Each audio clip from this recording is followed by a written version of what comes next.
This fragrance takes me back to orchard days with my kids. Crisp mornings, laughter in the air, and the sweet scent of apple cider donuts and caramel apples all around.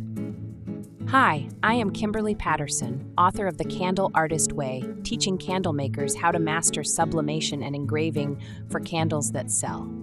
Our mystery fragrance opens with crisp green apple, melts into sticky caramel glaze, and finishes with warm brown sugar and vanilla cream. Cozy, familiar, and full of fall, it's the scent of comfort and joy in every glow. I will share our scent that inspired this candle at the end of the video. Let me know if you guessed it right in comments. Also, since this is a new fragrance, I need to wick test it. I will show you a little trick to get the right wick suggestions at the end of this video. The most important part of making a candle, getting the right wick combo with your fragrance. I wanted apples that looked good enough to eat, red and green, so I went to Canva AI to design some clip art for me. After some trial and error, I settled on this picture.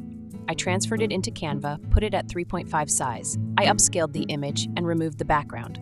That takes a few seconds. Then I choose the font, add effects so that it is bolder, and size the font to my liking. Once I am happy with my clip art, I download it as a transparent file.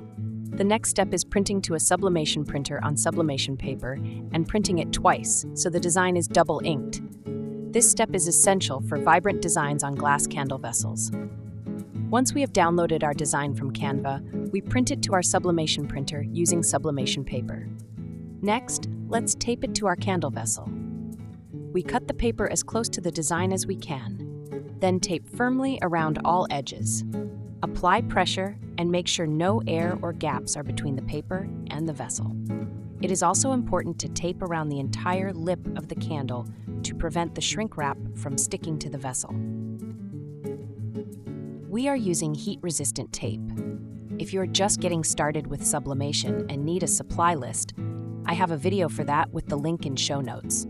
Also, make sure there are no wrinkles at the bottom. This can be a little tricky because this vessel is not straight-sided. Did I mention this is not a special sublimation candle vessel? Most matte vessels will work because they already have the polyester coating sublimation requires. In addition, most frosted vessels sublimate well. Clear and glossy vessels are a no-go. I am now going to tape all around the lip of the vessel to keep the shrink wrap from sticking. After the design is fully taped, we shrink wrap it using a heat gun. These are shrink wrap sleeves for tumblers. I have already cut these in half and again on the sides to create a long rectangle.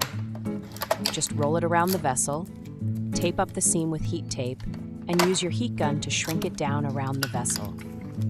We heat our sublimation oven to 390 and bake for 6 minutes and then let it cool for 30 minutes before unwrapping it. Be sure to put a piece of butcher paper under the candle so the shrink wrap does not stick to your oven grate.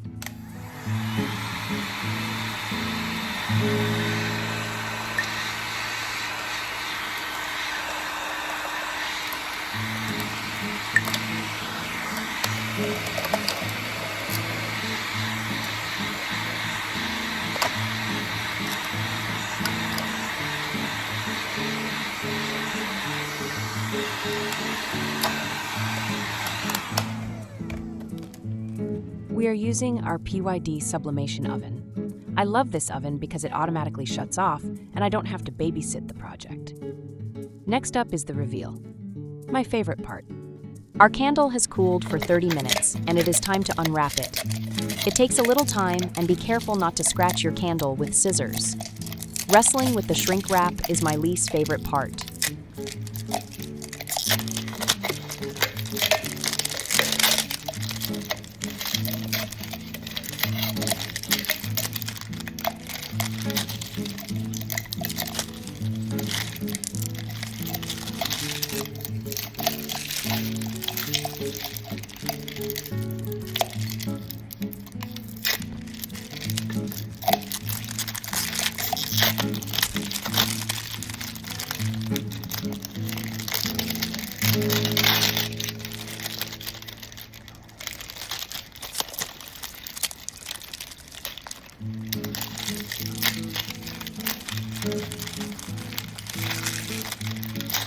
Now we are ready to fill this candle with the fragrance that inspired it.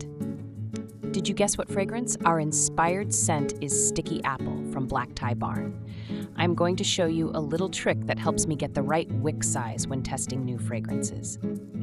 You can do this step with me. Using ChatGPT, I have created a wick tracker.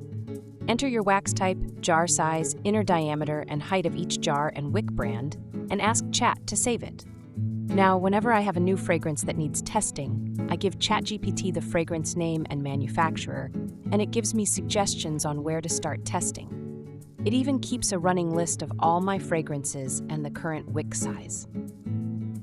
I've even run this through woodwick testing, and so far it's been spot on. It's absolutely worth trying. Plus, it makes tracking your tests so much easier. Chat will give you 3 options, and in my experience, the first one is usually right on target. If you are like me and like all the steps in writing, you can grab my book at cost while supplies last. See you next time on The Candle Artist Way, and if you are new to sublimation, don't forget to check out my video on sublimation supplies.